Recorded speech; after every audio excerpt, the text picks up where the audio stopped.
And welcome back. We're with James on Prague. James, tell us, so this woman, when you confronted her and said that you were told that she was going to commit suicide, well, she must have freaked out. Yeah. Yes, it happens. And you have to tell her how you know, right?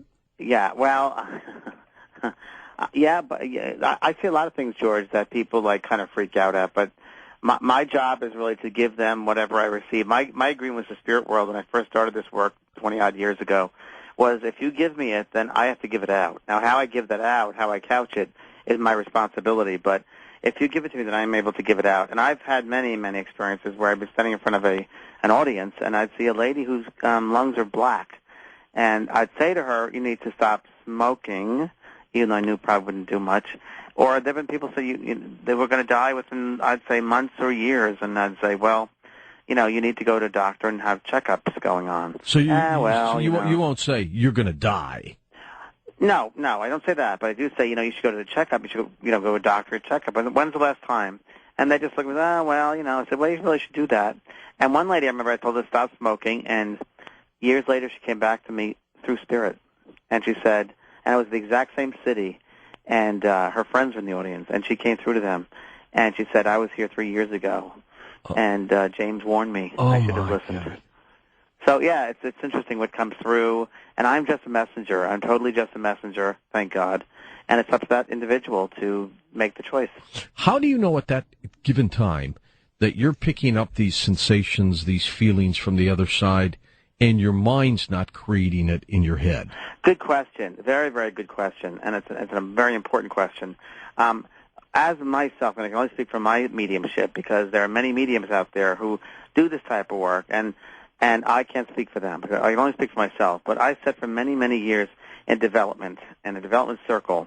And in a development circle, you learn how to discern between what you receive on your own self, your own emotions, your own mind, what's coming in from your own self, and those that are separate from you, if you will. It's very much like tuning into a station, and you have to, and it's very, very subtle, and you have to listen very clearly, very intently, and you begin to really trust that. And it's a matter of really practicing it, giving it out, and being wrong, and really working with that. And I sat for many, many years, over 10 years in development, working at that. And now I know when something's coming through to me, if it's coming from my own self or outside myself. I know really, really well. And anyway, yeah, and there are some mediums that they don't think even are at that level. They can't tell, They can't tell, and they get their own bias involved. Right. And that's important that they don't do that because then it's their ego getting involved. And there are mediums out there that have to get it right, And, that's not it because it's the ego speaking, not spirit speaking. Because when the ego's in the way, spirit can't get through. And I will often say, more times than not, if I'm not hearing it correctly or I'm misinterpreting it, because that happens quite a bit, it might be Mary, and I get Marie, because it's so close. I just say to the person, keep it, because I might not be getting it correctly. And they drive home, and inevitably they write me on an email or come back to the next session and say, you said this and you said this. One man actually last month came to my Laguna Beach event circle, and he brought through objects that his grandfather came through and talked about these certain objects on a shelf and certain newspaper articles. This man actually put the articles into the room. And when we first started questions and answers, he raised up his hand and said, I must say, James said I had this on my shelf and this article and this whatever it was. It was like show and tell. He brought over all the articles that the grandfather spoke of because it was just so unbelievable to him, I guess. To me it was like, okay, that's fine, because I don't remember what I get anyway. But he was so blown away by it that he had to actually bring the articles into the room to show that what came through was real. The same is for me, James, with intuition, where I have to really train myself to know what I'm intuitive at and what's just popping into my head. That's right. Trying to confuse me, thinking that I know what's happening, and I really don't. That's the problem, you're thinking. Yep. So there is no thought. Like when I teach class, I would say, it's a no-brainer class. It's the only class you'll ever take where there are no brains required because you're not relying on your brain's rationalization. You're relying on your intuition, your innate feeling, your sense of being. You're feeling it. And I do exercise in my classes for people to feel, learn how to feel, to accept feeling again because, we're taught not to feel, at least men. in I'm going to say the older societies, are taught not to feel. It's not good to feel. Nowadays, it's changing. But you really have to work at that. And with a week with me, I teach people all these techniques of feeling. At the end, they say to me, wow, I feel like I've gotten myself back, a part of myself back, because now I can feel. And the intuition, the more you use it, the stronger it becomes. So if you do silly things like, well, in L.A. it's easy because you have to intuit where to find a parking space. That'll happen. But if there's elevator banks, you have to intuit which one's going to open first. Or if you get a letter in the mail, which bill will be, how much will this bill, the amount be? The ways you're going to use the intuition every single day, silly little things, but it does help. It's like a muscle. The more that you use it, the more it develops. In my case, it would be the expensive one. The expensive one? The expensive bill. Well, depends on what you buy. That's right. Let's go to our first-time caller, Rhonda in Arlington, Texas. First-time caller. Hi, Rhonda. It's funny about y'all talking about the intuition. I have a parking angel, and I have Credit Mall Christmas. Credit Mall angel. Yeah. That's dangerous, Rhonda. No, parking mall. Parking mall, parking okay. angel, yeah. And intuition is, the exact amount of money in my purse is what I do at the grocery store without trying. Rhonda, the best advice I can give you is go to the mall and go to the intuit where the sales rack is, because I've got better sales that way. That is true. I am a procurer. I get the best deals. It's true. It does work. It really does. You're going to intuit where the sales rack is. And what's odd is learning to trust in that. Thank you. I know I had a premonition that I'd have 2 sons, and my vivid premonition, 2 sons, one would be taller than the other, he'd be redhead, and one looked like the rest of the family.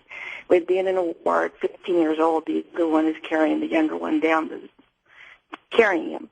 Couldn't understand it. Fast forward, I had 2 sons. My eldest turned 15 when 2001, 9/11 hit. So I knew that there's going to be war here on the United States. My second one, my husband and I are both brunettes, no redheads in the family, was born with red hair and had red hair. So that was kind of, freaky. But it really didn't bother me because I always saw him being taller than the older one. He was a challenge. We used to call him Evan from Heaven, because Evan would find reasons to make us better parents. Isn't that great? Wow. The first one was just, Mr. Perfect, and the second one just was challenging from the time he was born. We almost lost him when he was born. So in the hospital the first 4 months of his life, and for 3 years, just one thing after another with doctors. Grew up bipolar. He wasn't at the third, yeah. Yeah, it wasn't the first, and we were always supportive of him, and always just really taking his side over everything. And right now, my left hand is twitching a lot. I don't know, like somebody's shaking my thumb. It's just validation, anyway, that's all. And Evan, we had been working with him. He was 21 years old. We got him in our pool house. I felt safe that he was home with us. Had his girlfriend back there watching television. He had just a big-hearted kid, and we always said Evan was an old soul because he was always trying to help people and taking on their problems, which I think is very tender-hearted and really weighed him down a lot. But we were getting him back on track and everything, and he, decided to drink that night as well as taking his medication and who knows what else. But he was really having, bad combination. He went to sleep and just didn't wake up. He woke up, during that evening, he went and visited my oldest son in College Station, and my son said like a heaviness on his chest, like you're talking about the old hag, for 40 minutes, and he couldn't get up. Afterwards, after his passing, I didn't feel, and my problem is I felt like God, in showing me that he was higher than my other son, was telling me in advance that Evan was going to be in heaven. And seeing him being carried was that my oldest son would carry him versus him walking through life. So it seemed like I had premonitions since I was 20 about this child. And what's odd is we had gone into a situation with my parents where we built a big house and we all lived there together, and it was a problem for Evan. Within 2 months, there was a deal that came up that we really shouldn't have gotten to this house, and for no reason we're in a new house. Like Evan took us out of there, taking pictures around the house, the new house, and my daughter-in-law yells back at me, "Rhonda, Evan's in the picture." This is after he passed. And we looked at the picture on the camera, and there was his shadow. Wow. Is he still hanging around these days, Rhonda? Well, last night, I have a 3-year-old son. It's really weird because I'm very attached to young ones.